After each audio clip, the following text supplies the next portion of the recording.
What's up, everybody? Mr. Dan here, back again with a fresh haircut and a fresh T-shirt, all the way from Australia. Got my Mad Bloods T-shirt. Today, I'll be reviewing a film directed by Charles B. Pierce, the Arkansas-based filmmaker who often made films in and around Arkansas, and often used local talent in addition to some more well-known talent.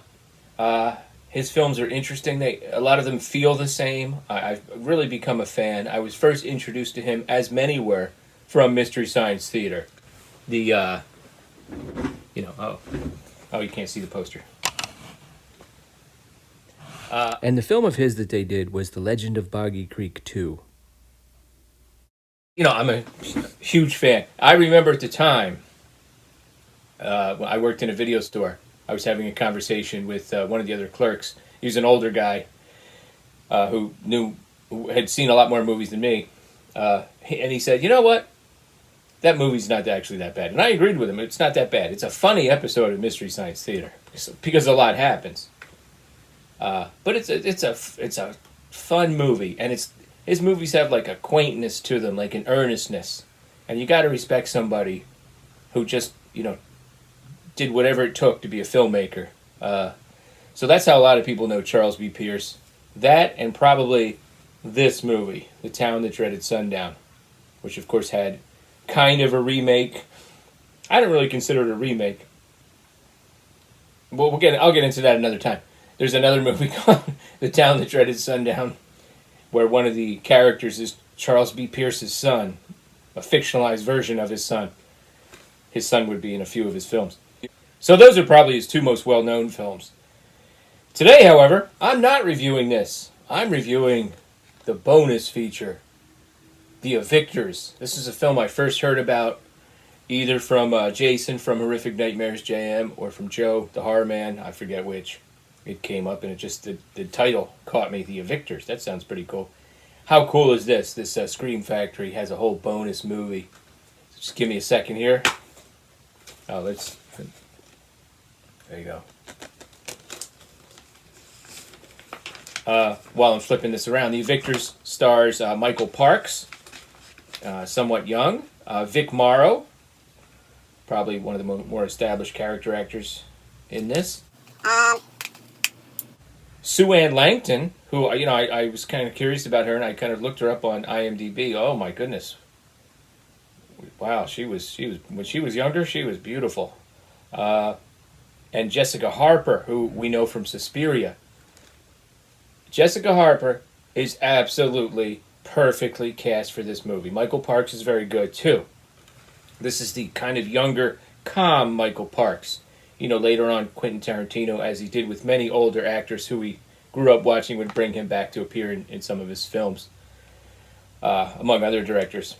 But he has this sort of calmness about him. And it's funny, because just last night, I was watching, Wednesday night, I think it was Wednesday. I was watching Tingler Television on YouTube, and the Newly Deads, they had a drive-in theater episode. I watched that, and then right after that, they started showing the movie The Savage Bees with Michael Parks. And he's around the same age. He's very young and very calm in that.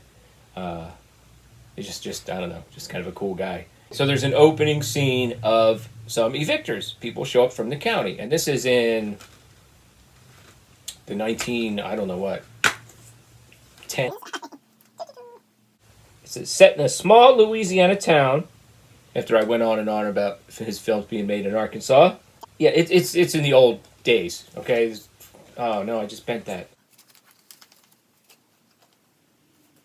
I don't know. The film opens somewhere between like 1910 and 1930, I would guess. And you have some local people from the county coming to read an eviction notice on a farmstead. And they actually bring like a whole bunch of people, and they're armed. And just as the one guy reads it, gunfire erupts, and they get into a gun battle, and several people in the house are shot and or killed. Not all of them are killed. And the way that they film it, you don't really see all of their faces. And there's one guy who actually you see his broken glasses, which later becomes significant. So flash forward, a young couple moves into town, played by Michael Parks and Jessica Harper, and he's got a job in like a machine shop, and she's just going to stay at home, And he's a good worker, and right away they're like, oh, they really take to him, and they want to send him to another county to pick up some supplies so he can overhaul their machines. And there's a party scene where they're talking about it, like an outdoor welcoming party kind of a thing. And one of the actors was the old guy that was in Legend of Boggy Creek 2. It's just kind of cool. And then the Sue Ann Langton character, I forget what her name is. It's an odd name. They come home and there's a note on their door. So right away I'm thinking, oh, here we go. But it's actually her. She's leaving them a note like, hey, welcome to the neighborhood. Stop by and, have a piece of pie or something. I don't know what she said, I forget. But it's a friendly note. They don't actually meet her for a while, but later, when they start having problems, she becomes a source of comfort, especially for Jessica Harper, whose husband is often either at work or in one case, he's on a business trip. And she's wheelchair bound. And what happens is Vic Morrow's the real estate agent. He sells them the house.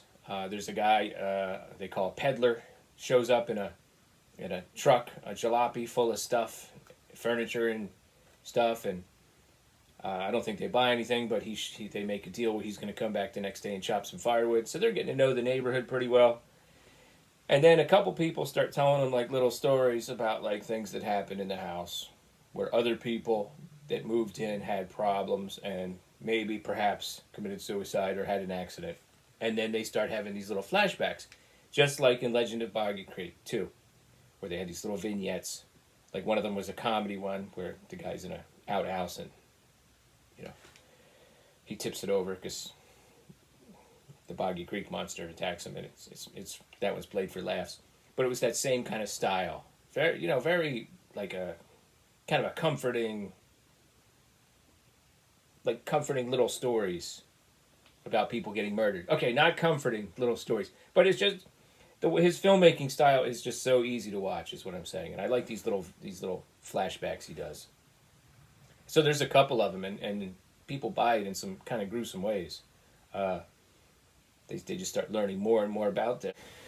And eventually, she starts to witness this figure walking around in a slouchy hat.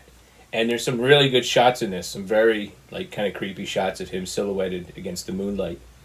And the sheriff is sympathetic. A lot of people seem sympathetic, but there's more going on here than this young couple realize. And things come to a head at the end. I won't even say too much more about the plot, but there's some really good, very tense scenes when things get heated up and when the property is actually breached by this creepy guy. Some really good scenes. Okay, the trailer gives away too much, just like all trailers. A lot of people think, oh, trailers today do that. No, they've been doing that for years. Is it Race with the Devil? This one, goodness. Just they give away too much. So don't watch the trailer if you really want to watch this. I highly recommend this Blu-ray here with the bonus movie. So not only do people think that trailers only started giving away too much recently, they kind of think the twist, and then the other twist ending. What did Professor Macabro say? Twistception or something? Because I was talking about another movie that had a twist and a twist. Guess what? This one has like a twist and then a twist. And kind of just like the other movie I was talking about, Deadly Games, the one you can kind of maybe see coming, but then there's another twist at the end, and I don't know. It almost seemed like a little bit too much it tacked on to the end. But again, these twists they've been doing this for years. This is not a phenomenon that was invented by M. Night Shyamalan, okay? This is a fun movie to watch, though. I really enjoyed it. Like I said, the casting in this is very good. Everybody seems like they're from a small town. Jessica Harper is just, perfect. She's got this look about her, this sort of, wide-eyed look. She she can play scared better than almost any other actress of the time. You know, she's so good in this. She's like so perfect. Yeah, that's something Charles B. Pierce is good at. Of course, in Town That Dreaded Sundown, there was this scene with Dawn Wells, brief scene. She doesn't have any dialogue, where the Phantom Killer is attacking her house. This is like sort of like that a little bit, but it's repetitive, you know. So let me know if you guys want me to review The Town That Dreaded Sundowns, both of them, and maybe I'll talk about the connection between the two. And then I have some more Charles B. Pierce movies on the way, or I have one more on the way, and then I did find one on Tubi called The Bootleggers, which is a little over 2 hours. It's a little bit longer. I started to watch it the other day, but decided I should stop and make sure I have enough time and my attention span is on it. But that looks like a fun one. Just kind of a cool, fun filmmaker. Highly recommend that Blu-ray. And one more thing. According to IMDb, I think I've read this at other places, you know, he moved to Los Angeles eventually, and he was very friendly with Clint Eastwood, and the "Go ahead, make my day" line actually came from him. That's something that his dad said to him when he was younger. Like, if this lawn's not cut, you're gonna make my day, like a threat. So that's where Clint Eastwood got that line, which is pretty cool. Okay, guys, let me know if you've seen The Evictors, or if you've even heard of it, and if this sounds like something that you're interested in.